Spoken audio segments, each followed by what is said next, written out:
Assalamu alaikum, my dear students. Hope all of you will be fine. If you are preparing for 11th class, 12th class, or any other board level examination in medical sciences with zoology as one of your subjects, and if you are preparing for CUET or NEET or any other similar exam, then this channel is for you. Subscribe this channel to get notifications on daily basis. Our today's lecture is going to be very interested in comparison to the previous lectures. But जैसा मैंने पहले कहा था, जो हमने previously lectures दिए उनकी relevance रहेगी टू द कमिंग लेक्चर्स. तो अब तक हमने जो लेक्चर्स दिए उसमें हमने रिप्रोडक्शन का जो कॉन्सेप्ट है, asexual reproduction and sexual reproduction का कॉन्सेप्ट है, उसके साथ साथ जो कुछ मजीद कुछ एडिशनल टर्म्स या कॉन्सेप्ट थे हमने पिछले लेक्चर्स में उनके बारे में जाना. तो अगर आज आप ये आज का लेक्चर पहली बार देख रहे हो तो मेरी सजेशन रहेगी पहले उन प्रीवियस लेक्चर्स से आप होके आओ, उसके बाद ये वाला लेक्चर जो है इसको वॉच कर लो, then it will look more convenient for you. तो हमारे आज के लेक्चर में हमें स्टडी करना है ह्यूमन मेल रिप्रोडक्टिव सिस्टम.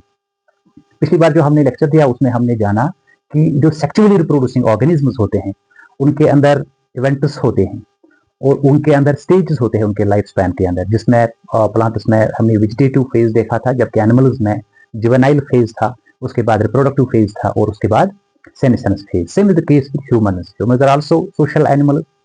सो हम ह्यूमन्स के अंदर भी रिप्रोडक्शन को लेके ऐसे ही फेजेस होते हैं, जिसमें प्री रिप्रोडक्टिव या जुवेनाइल फेज होता है, फिर रिप्रोडक्टिव, उसके बाद पोस्ट रिप्रोडक्टिव और सेनेसेंस फेज होता है.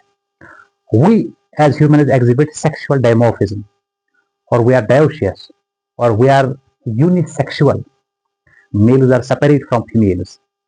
तो when males are separate from females, then definitely males will be having male reproductive system and females as female reproductive system.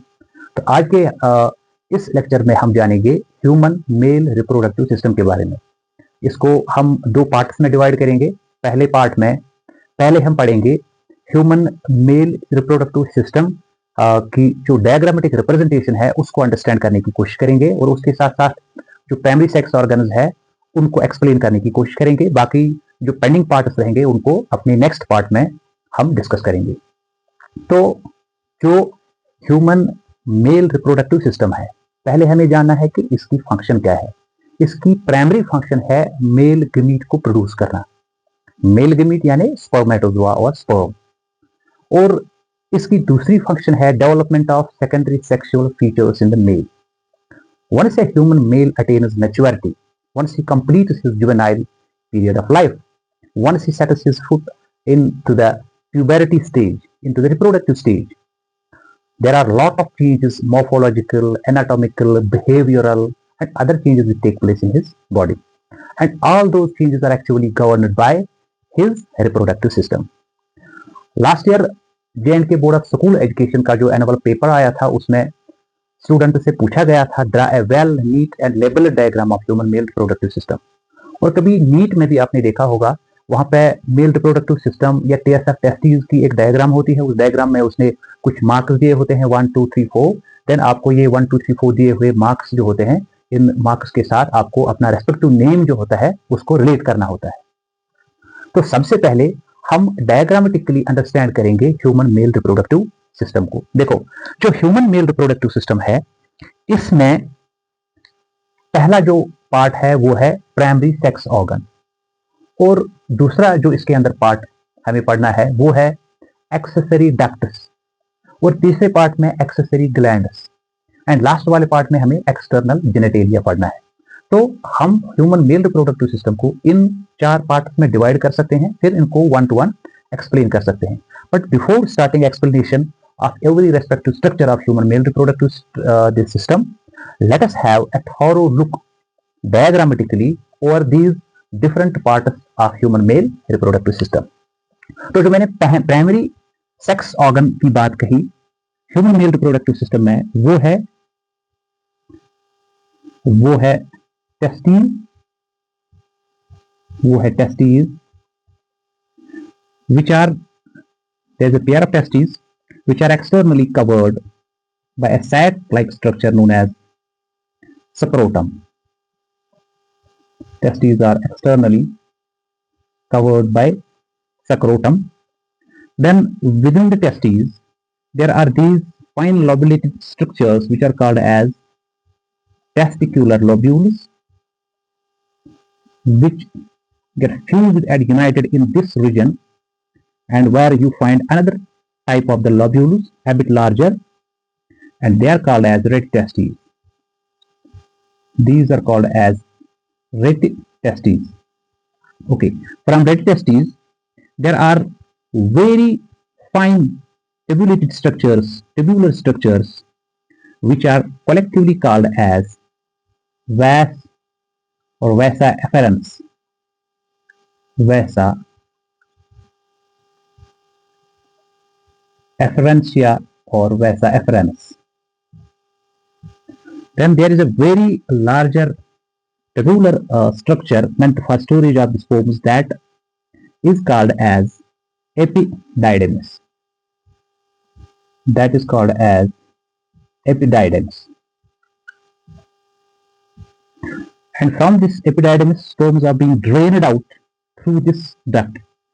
This duct, after it drains the sperms from the epididymis, ये abdominal cavity की ओर ascend होता है.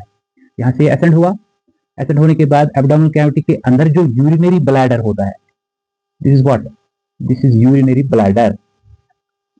उस urinary bladder के ऊपर से ये होके आगे और पीछे की ओर डॉर्सल साइड की ओर फिर आता है, फिर बेंड होता है टुवर्ड्स द लोअर साइड. ये तो ये जो एसेंडिंग डक्ट है, इस एसेंडिंग डक्ट को कहते हैं वासा डेफरेंस.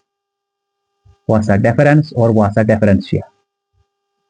चलो, ये वासा डेफरेंशिया यहां तक है.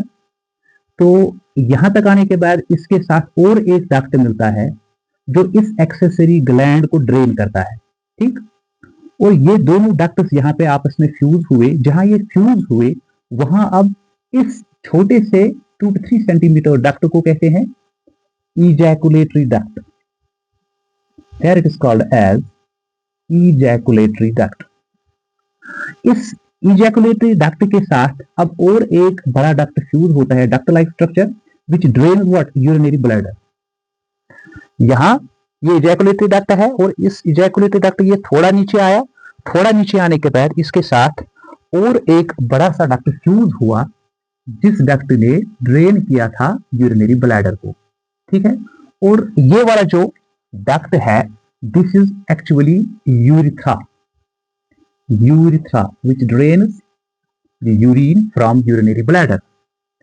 It means जो यहां से यूरिथ्रा आ रहा है, इसी यूरिथ्रा के साथ इजैकुलेटरी डक्ट फ्यूज हुआ. ठीक, अब जहां इजैकुलेटरी डक्ट फ्यूज हुआ यूरिथ्रा के साथ, वहां उसके सराउंडिंग में एक एक्सेसरी ग्लैंड होता है, वेरी इंपॉर्टेंट ग्लैंड.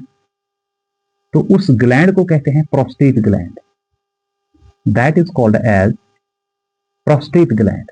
ठीक, तो यहां जो इजैकुलेटरी डक्ट बना वो बना with the fusion of the last part of vasa deferentia with the duct which drained another this gland.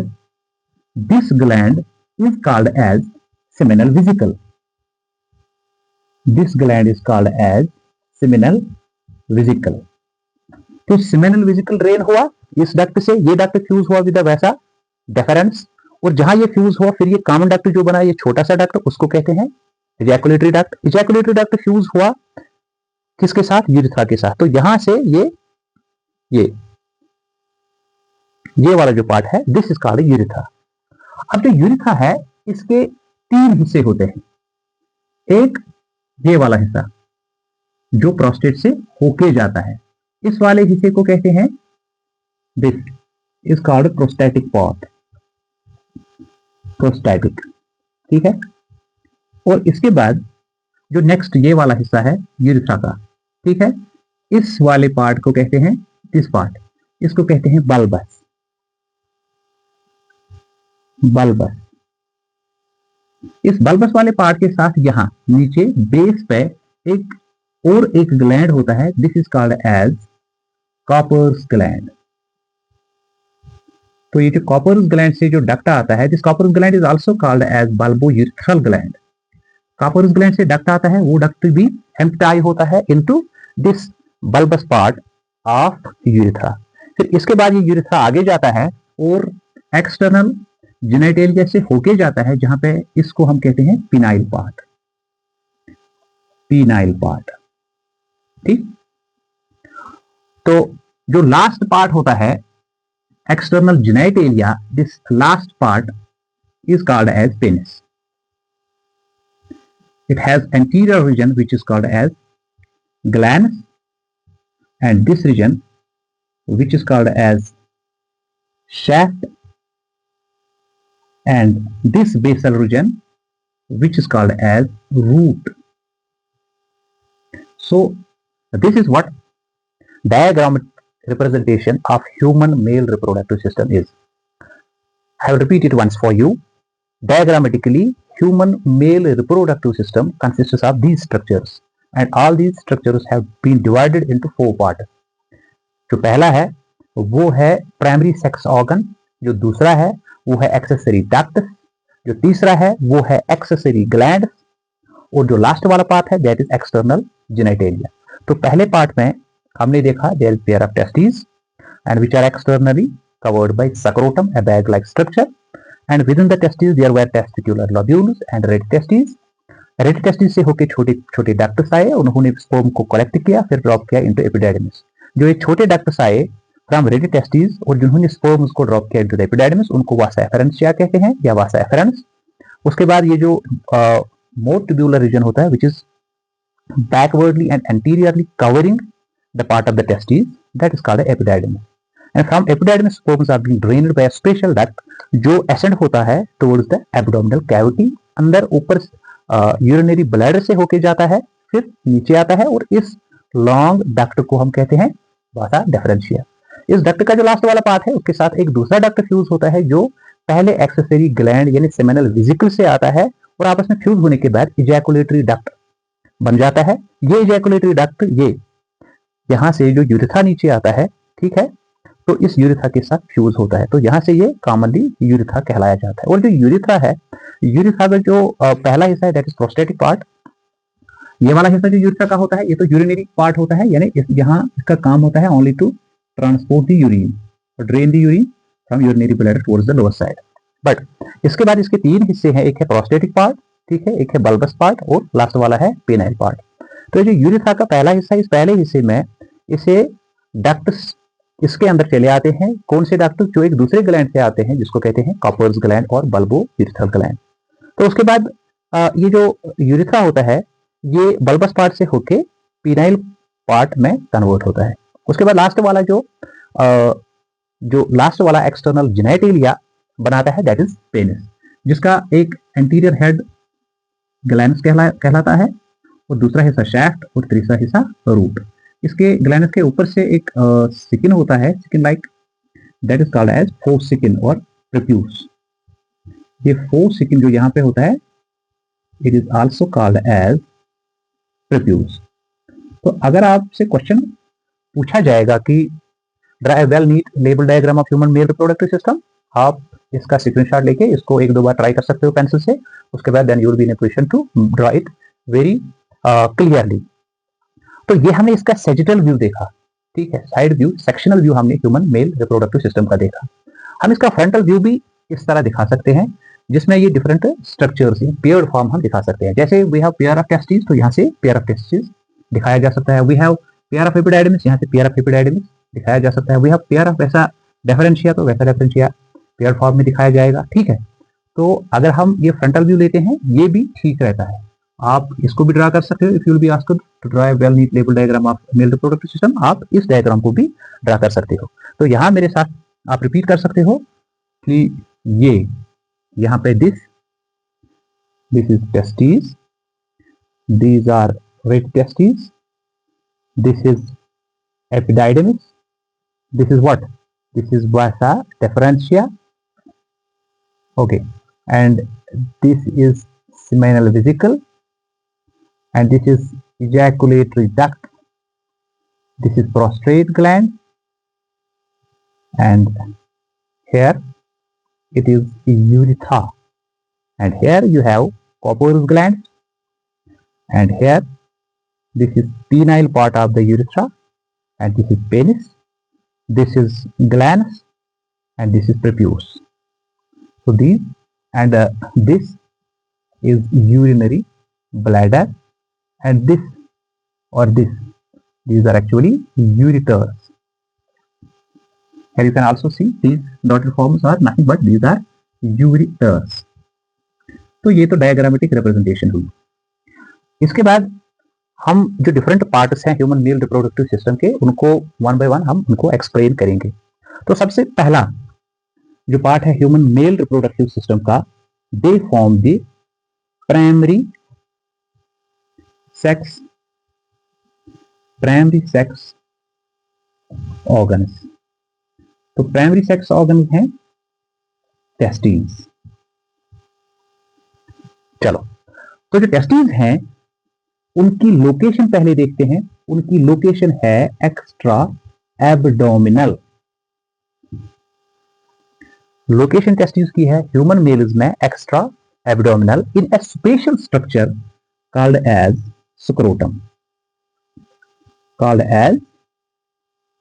Scrotum. ठीक है। Why they have been kept in scrotum?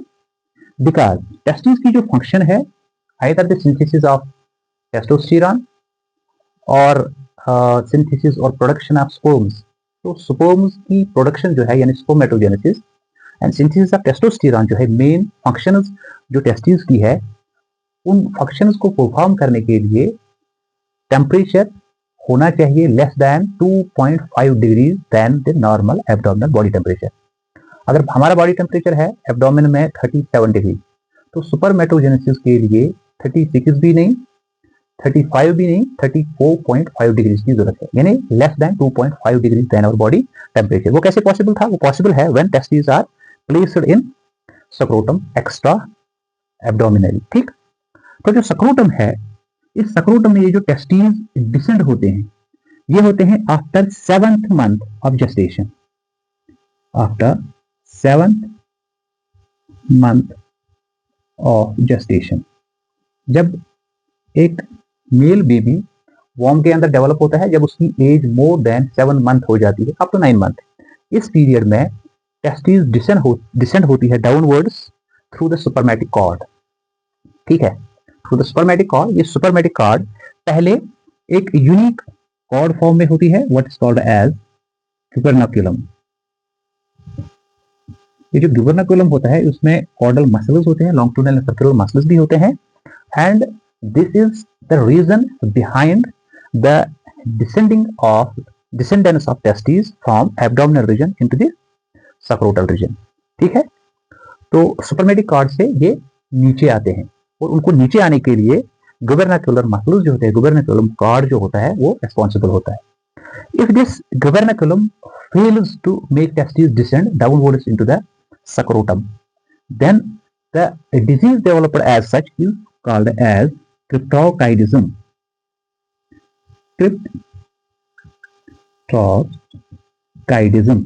अगर किसी मेल बेबी में टेस्टिस एब्डोमेन से scrotum में descend नहीं हुए due to the failure of gubernaculum और स्पर्मेटिक कॉर्ड और थ्रू एनी अदर रीजन, तो उस इश्यू, उस प्रॉब्लम, उस डिजीज को कहते हैं क्रिप्टोकाइडिज्म। फिर सर्जिकल इंटरवेंशन की जरूरत पड़ सकती है। तो ये जो स्क्रोटम होता है बाहर से मीडियली, जो स्क्रोटम होता है बाहर से मीडियली इसका एक मीडियन रिज सा होता है, that ridge is called as raphe. बाहर से रैफी एक रिज सा होता है which divides the scrotum into 2 parts. तो इंटीरियरली जो स्क्रोटम के अंदर मसल्स होते हैं, उसमें एक एसेंशियल मसल है डॉर्टस मसल, और एक दूसरा मसल भी है which actually is being formed due to the modification of the gubernaculum in later stages, that is called as cremaster muscle। ये जो डॉर्टस एंड क्रीमेस्टर मसल होते हैं, ये कंटिन्यूअसली स्क्रोटम के अंदर जो टेस्टिस होते हैं उनको एक तरह की मूवमेंट में रखते हैं और टेम्परेचर को मेंटेन रखते हैं। इनफैक्ट टेम्परेचर को बॉडी टेम्परेचर से कम रखते हैं। At the time of need they can descend testes downwards when there is rise in body temperature in hyperthermic conditions, or at times they can take these testes and lift them up towards the abdomen in hypothermic conditions। तो इन hypo and hyperthermic conditions में testis को intact रखना है towards abdomen और decent downward रखना है to maintain the temperature. ये दो मसल्स टाइप्स जो हैं ये एसेंशियल रोल प्ले करते हैं। तो इस तरह से ये डॉटस मसल, क्रेनेस्टर मसल एंड ये जो बैग लाइक स्ट्रक्चर है ये सारे रेस्पॉन्सिबल होते हैं to maintain the requisite temperature for testis to function in a normal way. तो ये तो था all about this location of the testis. इसके बाद टेस्टिस का number, there is pair of testis 2 in number, then their size. Look, as per your NCERT you have to remember one thing, 2 3 4 5 आपको याद रखना है 2 3 4 5, ठीक है। देखो साइज के हवाले से आपको याद रखना है 2 3 4 5। देखो अब क्या है ये 2 to 3 विड्थ होती है टेस्टिस की, विड्थ, एंड 4 to 5 लेंथ होती है सेंटीमीटर्स, ठीक है। अदर बुक्स में गिव यू अदर फिगर्स, अगर आपने वो उन फिगर्स को याद रखा तो आपका क्वेश्चन गलत हो सकता है, इसलिए 2 3 4 5 आप याद रखोगे। 2 to 3 सेंटीमीटर्स टेस्टिस जो होती है इनकी विड्थ होती है और 4 to 5 सेंटीमीटर जो है वो टेस्टिस जो है और टेस्टिस की लेंथ होती है। तो टेस्टिस को बेटर अंडरस्टैंड करने के लिए मैंने उनकी जो डायग्राम है वो यहाँ पे एलॉबरेट की है और इसके बाद इसका जो सेक्शनल व्यू है, ट्रांसवर्स सेक्शन जो है वो भी मैंने यहाँ पे ड्रा किया है to make things very clear for you. तो थोड़ा आगे जाते हैं। जो प्राइमरी सेक्स ऑर्गन्स टेस्टिस हैं हमने देखा कि ये किसमें है, ये सैक लाइक स्ट्रक्चर में है, व्हाट इज कॉल्ड सक्रोटम। तो सक्रोटम के अंदर से अगर हम माइक्रोस्कोपिकली ऐसे जाकर देखेंगे एनाटॉमिकली तो हमें देखने को मिलेगा ये जो टेस्टिस का इंटीरियर साइड है यहाँ पे लॉब्यूलेटेड स्ट्रक्चर्स है। These lobulated structures are called as, जैसा मैंने पहले ही कहा, testicular lobules. These are called testicular lobules. In testicular lobules के अंदर अगर आप देखते हो तो आपको ये छोटे कॉर्ड लाइक स्ट्रक्चर्स देखने को मिलेंगे which are seminiferous tubules, जहां पे एक्चुअली स्पर्मेटोजेनेसिस होती है। seminiferous tubules। तो ये देखो इन लॉब्यूलेटेड स्ट्रक्चर्स के बीच में ये पोर्शन है, इस पोर्शन को मेडियास्टिनल बैरियर भी कहते हैं, मेडियास्टिनल बैरियर और मेडियास्टिनल पार्टीशंस भी होते हैं। चलो जी, उसके बाहर से ये जो कवर होता है, ये वाला कवर, इस कवर को कहते हैं tunica vasculosa. This cover is called as tunica vasculosa, is very much vascular. और उस ट्यूनिका वेस्क्यूलोसा के बाहर से ये वाला जो कवर है, next cover, this is called tunica albuginea. ये मैं यहां पे लिखता हूं, this is called tunica albuginea. Tunica vasculosa पहला, उसके बाद ट्यूनिका एल्ब्यूजिनिया, और उसके बाद जो लास्ट वाला कवर है that cover is called as tunica vaginalis. Tunica vaginalis. तो इस तरह से testis are placed structurally within a tri cover. First one from internal to outer is tunica vasculosa, then tunica albuginea and then tunica vaginalis. ये testis के बाहर से covers होते हैं, ठीक है। तो इंटरनली हमने देखा कि ये जो लोब्यूल्स होते हैं, इन लोब्यूल्स के अंदर सेमिनिफेरस ट्यूब्यूल्स होते हैं और ये सेमिनिफेरस ट्यूब्यूल्स जब ड्रेन होते हैं ये चले आते हैं इस रीजन पे। यहाँ पे ये और ट्यूबुलर रीजन्स जो आपको यहाँ दिख रहे हैं, these tubular regions are called as rete testes. These are called as rete testes. Okay, ये जो rete testes होती हैं, इन rete testes को फिर ड्रेन किया जाता है थ्रू सम स्पेशल डक्ट्स। वो स्पेशल डक्ट्स कहाँ है, वो यहाँ है, and these ducts are called as vasa efferents.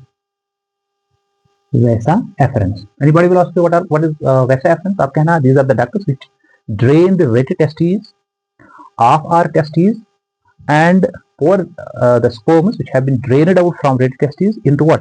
Into epididymis. ठीक। तो ये जो testicular lobules होते हैं ये on an average 250 होते हैं, टू 15 टेस्टिस। अगर यहां से फिर हम एक सेक्शनल व्यू लेंगे, फिर उसको माइक्रोस्कोपिकली एग्जामिन करेंगे, तो माइक्रोस्कोपिक एग्जामिनेशन करने के बाद हमें इस तरह का टिश्यू स्ट्रक्चर देखने को मिल सकता है। देखो, ये जो ट्यूब्यूलर स्ट्रक्चर्स होते हैं, ये आपको ऐसे सर्कुलर स्ट्रक्चर्स देखने को मिलेंगे। मान के चलो ये एक ट्यूब्यूल है, आपने इसको ऐसे डाइसेक्ट किया, कट किया, फिर आपने माइक्रोस्कोपिकली ऐसे एग्जामिन किया। ऐसे एग्जामिन करने के बाद आपको सीधी सी बात है, आपको ये जो है सर्कुलर शक्ल में नजर आएगा। तो यहाँ पे जब हमने टेस्टिस का डाइसेक्शन किया, फिर माइक्रोस्कोपिक एग्जामिनेशन करने के बाद हमें ये जो स्ट्रक्चर्स है वो ऐसे देखने को मिले। लुक, ये है सेमिनिफेरस ट्यूब्यूल्स, ठीक है। तो ये जो सेमिनिफेरस ट्यूब्यूल्स हैं, इनके अंदर ये एपिथेलियल लाइनिंग हमें देखने को मिल रही है। This is germinal epithelium. ये एपिथेलियल लाइनिंग क्या है? Germinal epithelium. चलो, तो जर्मिनल एपिथेलियम ये होता है, हर एक सेमिनिफेरस ट्यूब्यूल में प्रेजेंट होता है। और जर्मिनल एपिथेलियम के बीच में एक बड़ी बड़ी सेल आपको यहाँ पे देखने को मिल रही है। ये बड़ी पॉलीगोनल सेल जो है, this cell is called as sustentacular cell. This cell is called as sustentacular cell, or it is also called as nerve cell. It is called as nerve cell. Why it is called a nerve cell? Because it is responsible for the provision of nutrients to the developing sperms. ठीक है, ये blood और सुपरमेटोजोआ के बीच का एक barrier बनाता है। Blood से न्यूट्रिएंट्स डिफ्यूज होते हैं इनटू द सबस्टेंटिकुलर सेल और सर्टोली सेल और nerve cell. Then this nerve cell indirectly provides these nutrients to the developing sperms. ठीक है, तो ये तो सेमिनिफेरस ट्यूब्यूल्स हुए। इन सेमिनिफेरस ट्यूब्यूल्स के बीच में से और एक ग्रुप ऑफ सेल्स होता है। उस ग्रुप ऑफ सेल्स को पहले लीडिंग ने देखा था, इसलिए इनको कहते हैं Leydig cells. They are called as Leydig cells. Since they are present in between these seminiferous tubules, they are also called as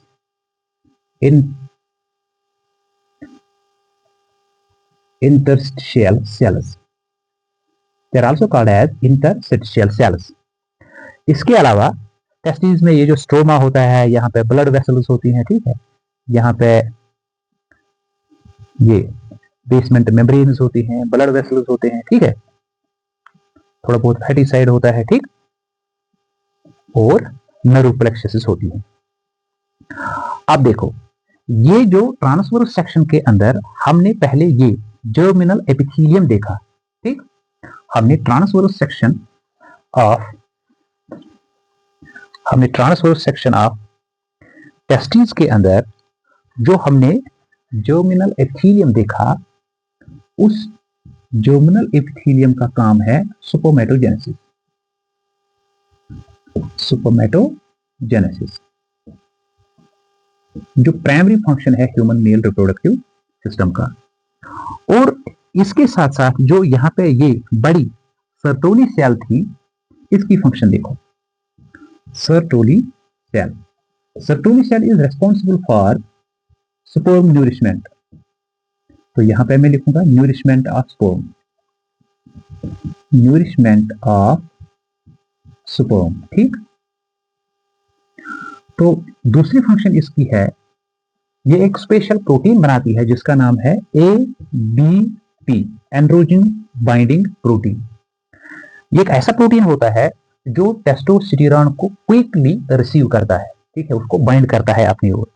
जैसे ही टेस्टोस्टेरोन बनेगा फ्रॉम द लीडिंग सेल्स, ये ABP उसको अपने पास लाएगा और टेस्टोस्टेरोन की जो प्राइमरी फंक्शन होगी वो उस प्राइमरी फंक्शन कहेगा इस टेस्टोस्टेरोन को कि आप अपनी पहली फंक्शन यानी इंडक्शन ऑफ सुपरमेटोजेनेसिस यानी स्पर्मेटोजेनेसिस को इंड्यूस करो, ठीक है।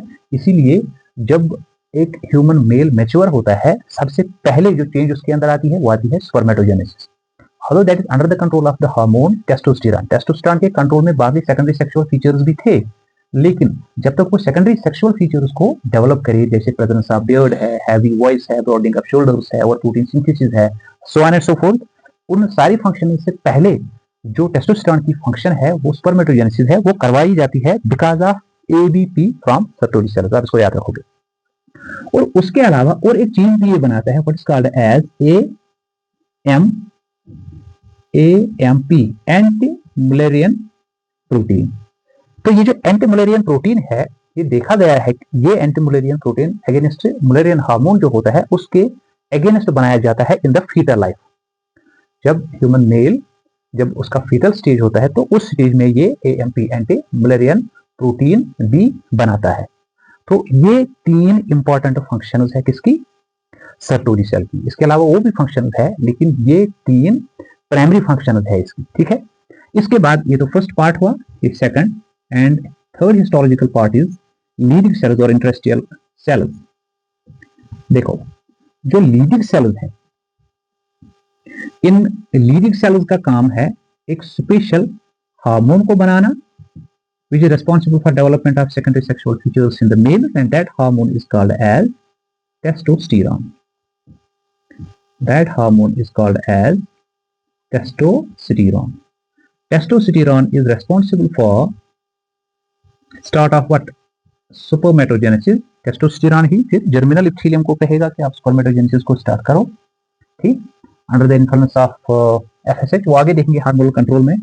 टेस्टोस्टेरॉन ही इंड्यूस करेगा सेकेंडरी सेक्सुअल फीचर्स लाइक जो मेल के अंदर बियर्ड का डेवलप होना, प्यूबिक हेयर्स या ऑक्सिलरी हेयर्स का डेवलप होना, ठीक, हैवी वॉइस का डेवलप होना, attraction against opposite sex, attraction against opposite sex, ठीक है,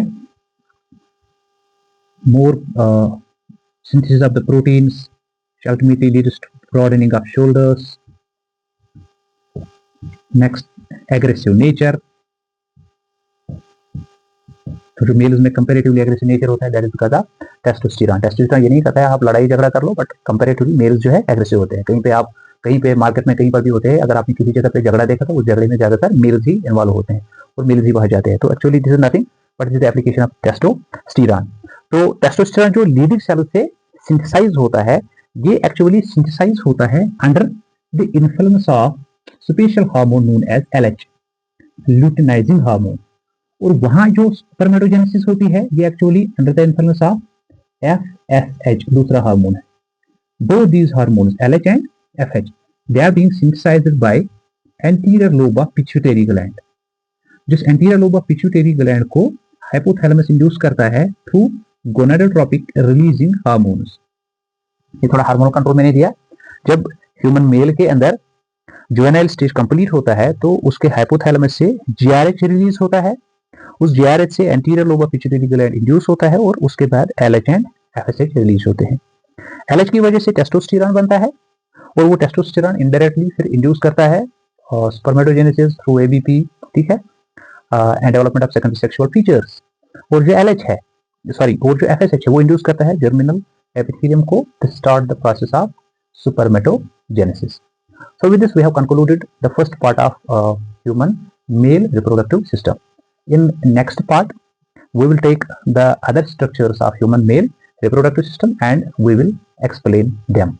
Till then, stay blessed. May Allah bless you. Keep me watching always. मिलेंगे नेक्स्ट लेक्चर में। अल्लाह हाफिज।